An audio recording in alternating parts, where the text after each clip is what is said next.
was like, I gotta get on right away. Yeah, I'm excited. Amazing. Thank you. You got to remember to say the Birkat Torah also, right? I'm gonna do it. Yeah, I do it in the background right now. I have it. I'm gonna do it. Okay, Sure. great. Thank you. Yeah. Great. Okay. Okay, All right, so I'm gonna put myself on mute.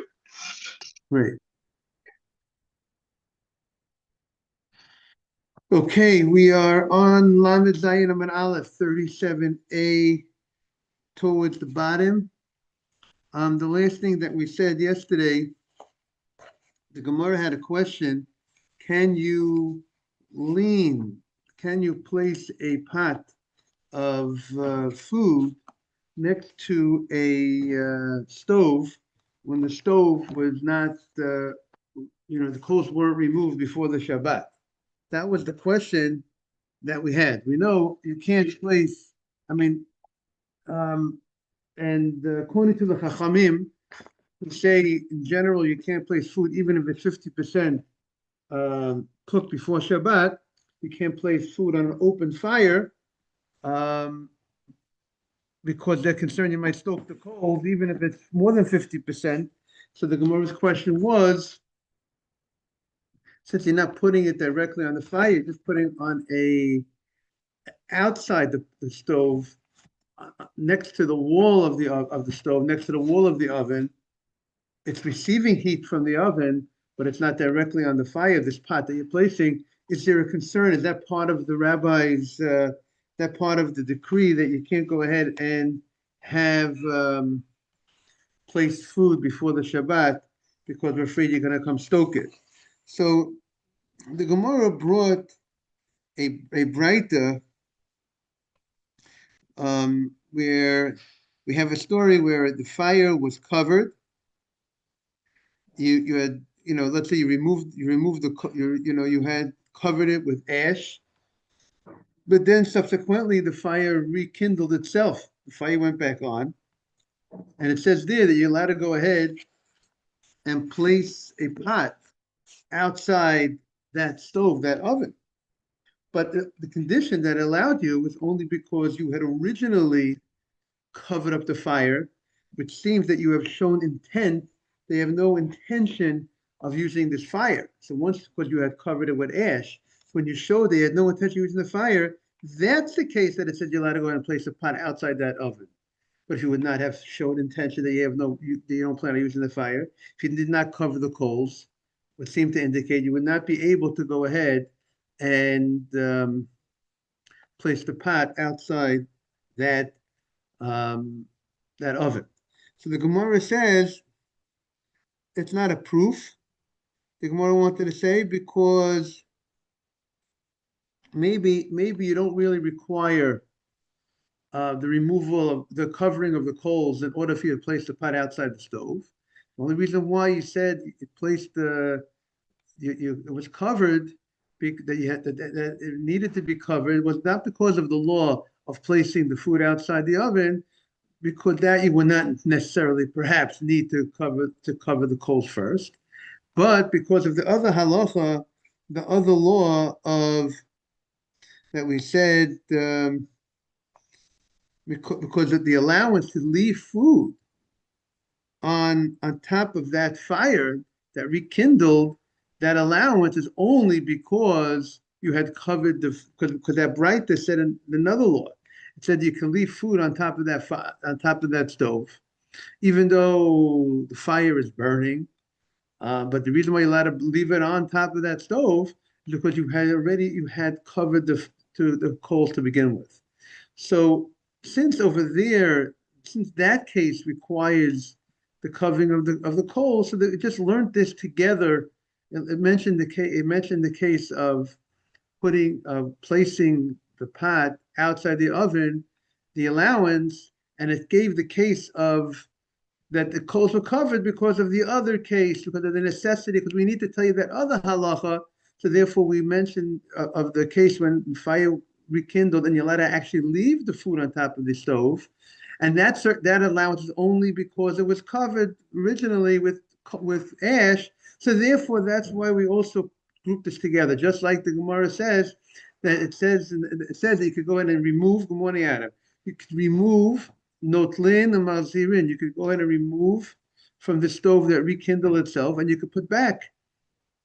Now that law that you can remove and could put back to put back would only work because you had covered it with ash. So too, this law therefore it mentions that, but the idea of removing the pot is not because you covered it with ash. Even it's not dependent on the covering of the ash. But why did you mention that law here? Because you remove the pot because you want to tell me the case where you specifically need the covering the ash, which is in order to put back that pot, and that had to originally be covered with ash in order for you to be able to put back the pot on that fire on the Shabbat. As we saw yesterday from Moshe Feinstein, that means, well, how can you put the pot back on the fire if it looks like you're cooking, even if it's fully cooked? But we said because you see some of the ash is still there that you originally had placed to cover the fire before the Shabbat. So it's clearly that it's not that your intention is not to cook, because you see the ash is still your intention is not to cook, right? That was the language what Ramosha said. Good morning, Asaf. He says because the covering. Because it's still the ash, the covering of the ash is still there a little bit, so therefore that's not the normal way people cook. So it's not going to look like cooking. But the Gemara wanted to say the same morning, Asaf, the same way that the law of removal of the pot, the only reason why it was listed, the fact that the ashes were covered, was only because of the next law of, in order to return the pot, the ashes have to have covered the fire to begin with. So too, the Gemara wants to say this: the fact that it says you have a right to go ahead and mentions the allowance to take a pot, the food, and place it before the Shabbat next to the stove, and it mentions that stove, and that stove originally was covered with ash. The only reason why it mentioned that it was covered is because you want to tell us the other halacha that you can actually leave the pot before the Shabbat on this fire. That only would work because it was covered with ash to begin with. So, sometimes you can mention something, you can mention a detail, and not necessarily, the only reason why you said this detail, that it was covered to begin with, was because of the other law. But then the Gemara said yesterday, the last thing we ended off with, is that you can't compare the two. Because you could tell me, if you want to tell me a law that you have to go ahead and you're allowed to put back the pot on the fire. And that law, in order for you to put back a pot, you have to first take off the pot. You can't put back a pot unless you take off a pot, right? How do you put back a pot? You first have to take off.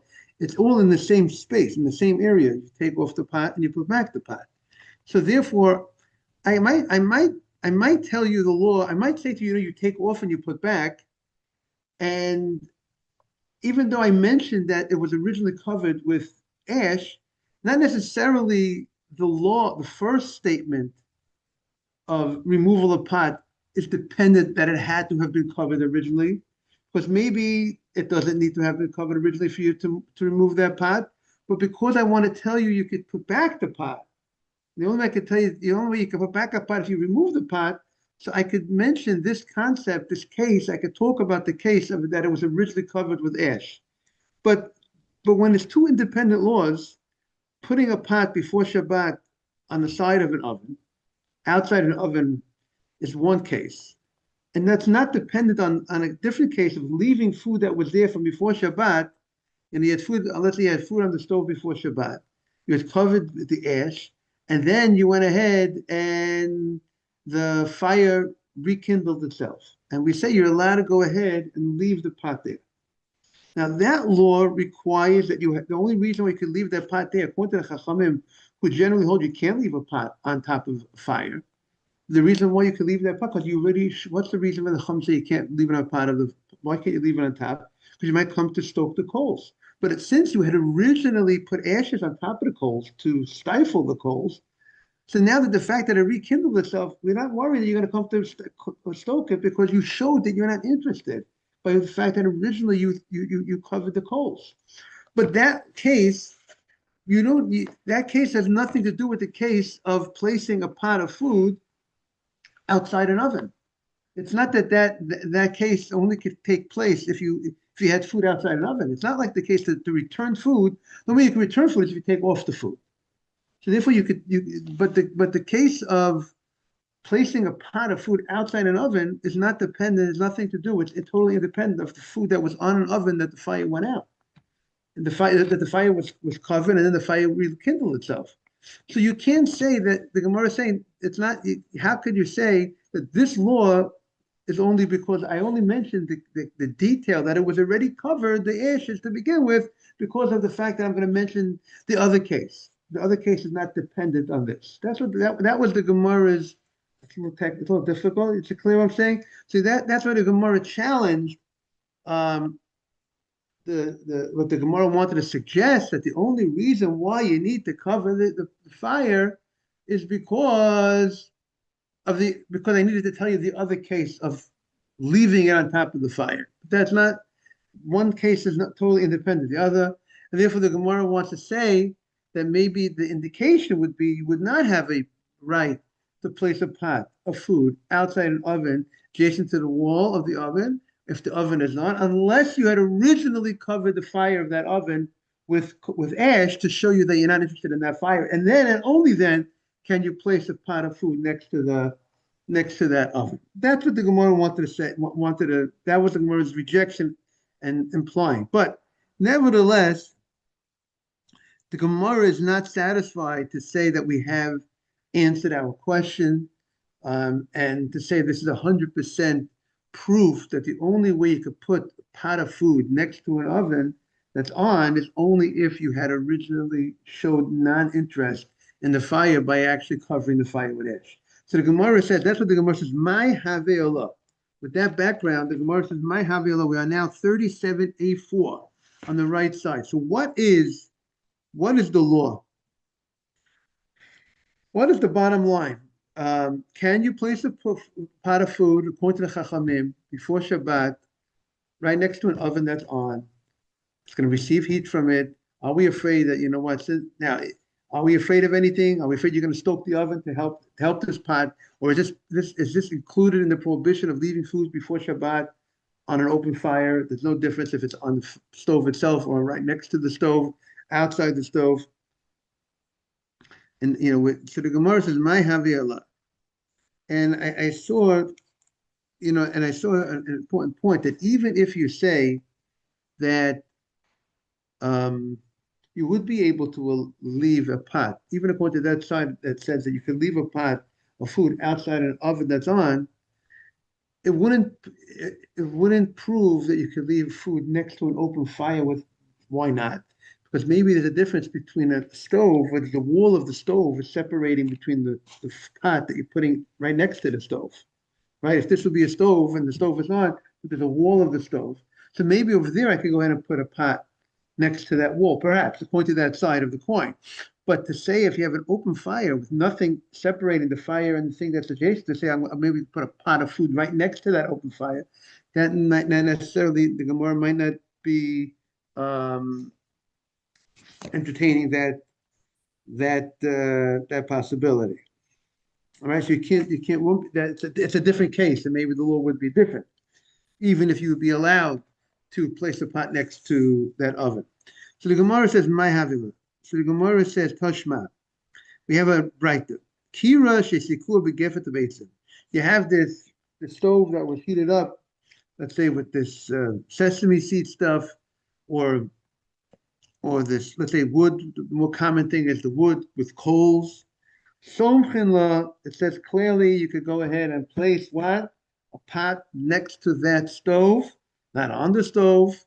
According to the Chachamim, the Chacham would read it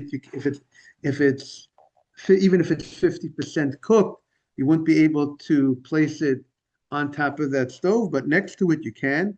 The aim and you can't leave it there. And the only way you can leave it there on top of the stove is only if, good morning, if you had removed the coals before the Shabbat.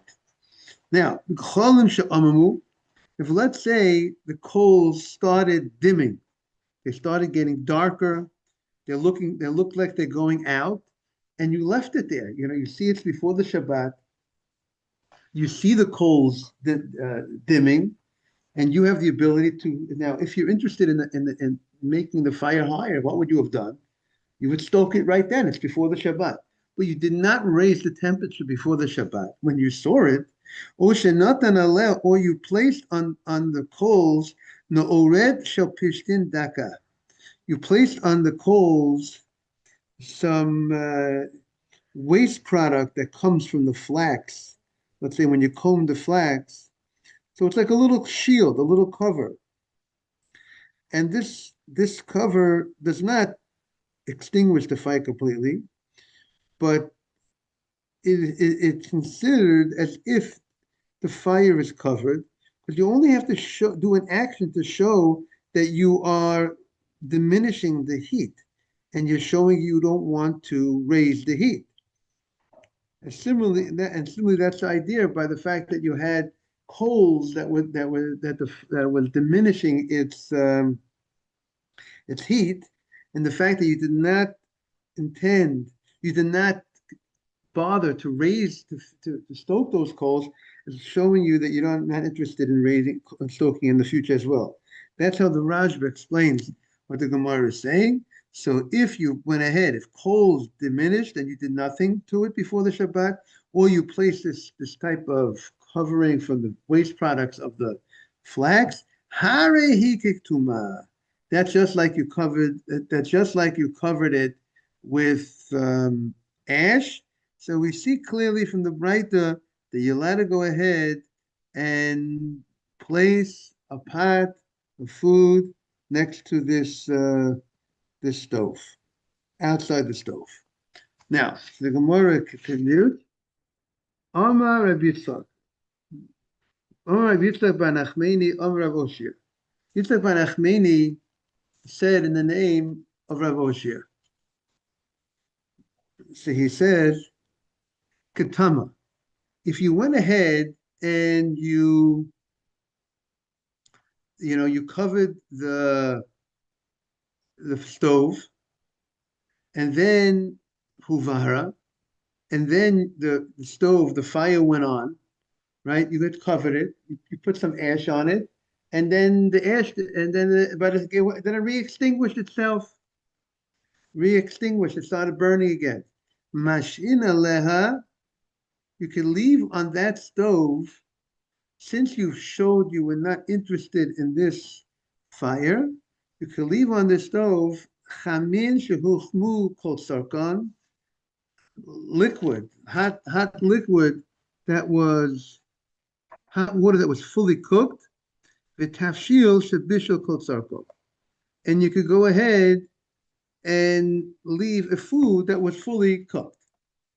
So Rav Oshia holds like the Chachamim, that a food that was not fully cooked, you can't leave on an open fire.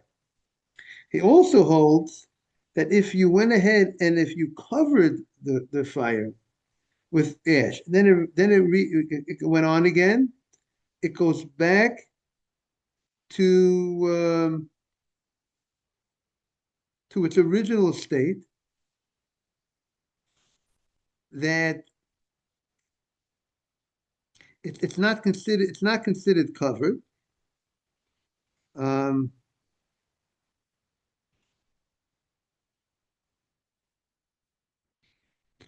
Meaning to say, he's saying, what do the Chachamim hold?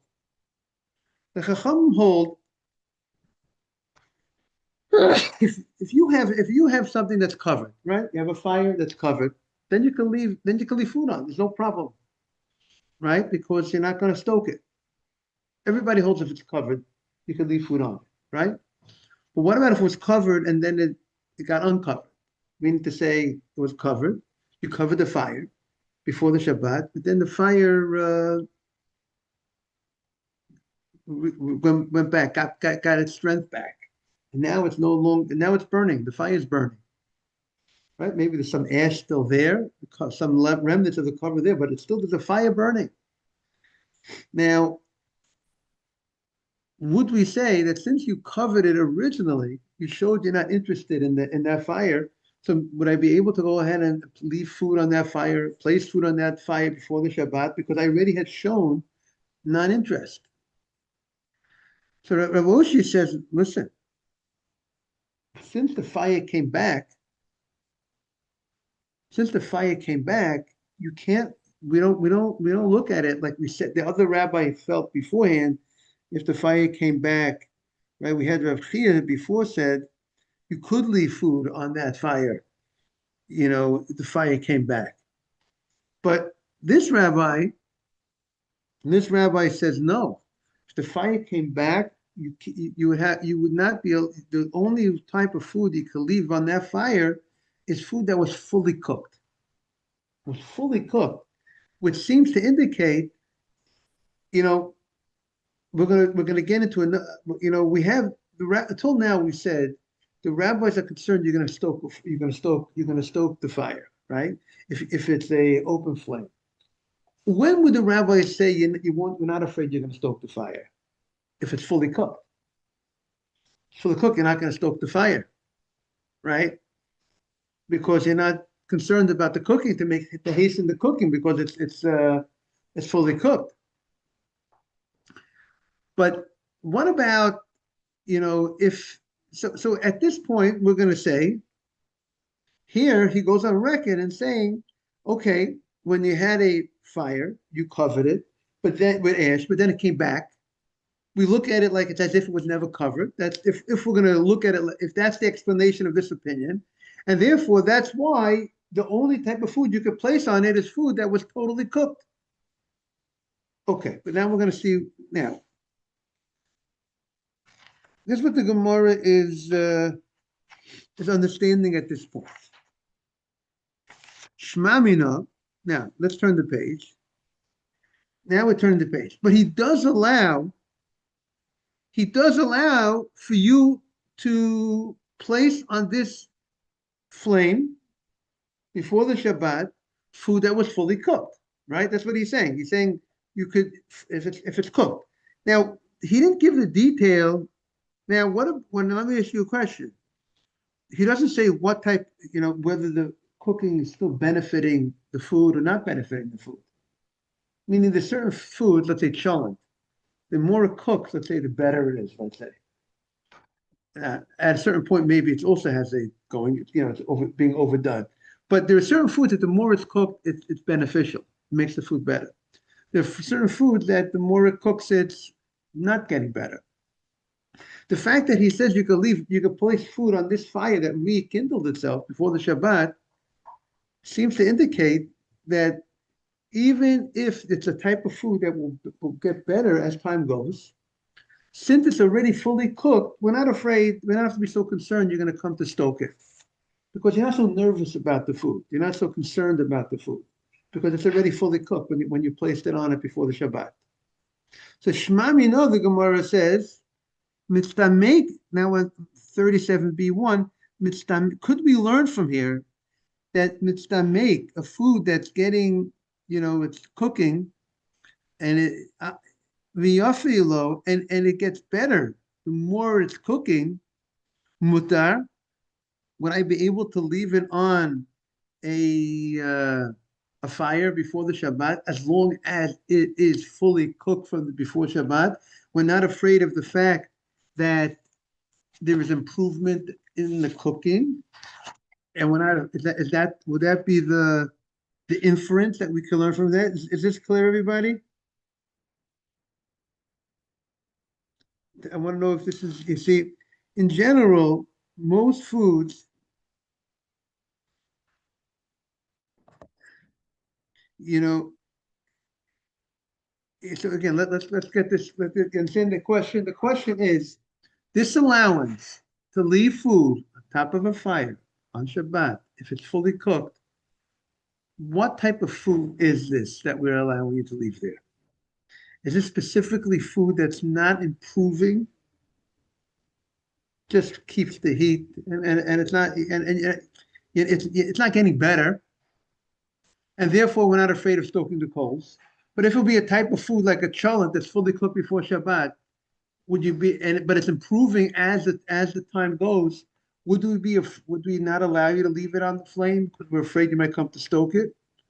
So that's the Gemara's question. Now, so the Gemara says the fact that this rabbi who looks at the fact that it was once covered and with ash, and then the fire went rekindled itself. This rabbi said you can't leave food on it unless it's fully cooked, and it seems like he's treating the fact that it was covered with the ash to begin with doesn't help the situation. It doesn't. He looks at it like it went back to its original state. Because why does he only say you're allowed to leave food that's fully cooked? If you covered it generally with ash, you can leave none fully cooked. Why is it fully cooked? Because he says since the fire went back on, we're afraid.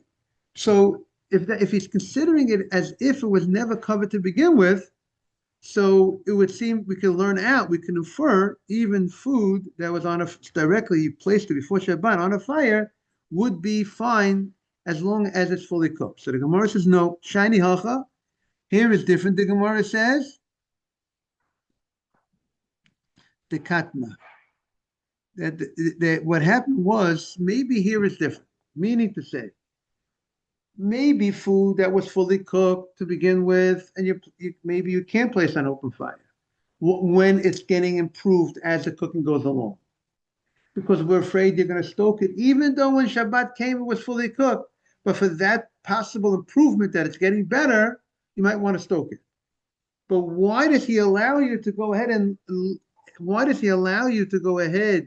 and leave even food that is benefiting and improving on this fire?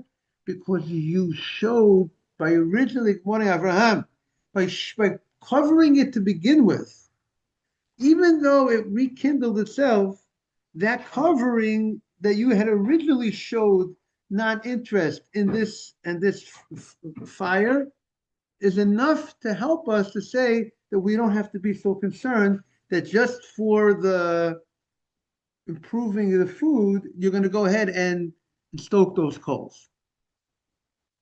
The Gemara says, so first the Gemara says, the katma, you had covered it with ash. It's obvious if you covered it. I mean, you showed you don't want it you don't want the fire. You don't want it. You're showing that you don't want it to get more. So the Gemara said, no, it's true. It's true. I already showed. I didn't want it in the beginning. But Mahu the Tema, you might think, Kivan the Huvara, but since it rekindled itself, Hadul and Miltakamaita, it came back to its original state, and therefore, if it comes back to its original state, I will not be able to leave the food there, even if it's fully cooked.